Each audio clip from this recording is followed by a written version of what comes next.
আসসালামু আলাইকুম। আজকে আমি ১ কাপ গুঁড়া দুধ দিয়ে ভীষণ সুস্বাদু করে মালাই রোল মিষ্টি বানিয়ে দেখাবো।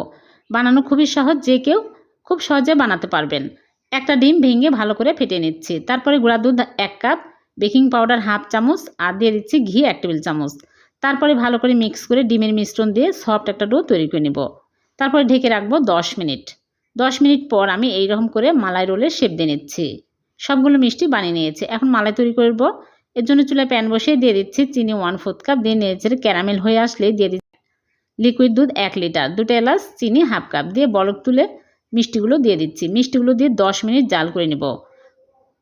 আর উতলে পড়ে যেতে লাগলে ঢাকনা খুলে আবারও ঢেকে দিতে হবে। এইভাবে করে আমি 10 মিনিট জাল করে নেব। 5 মিনিট পর মিষ্টিগুলো আলতো করে নেড়েচেড়ে দেব।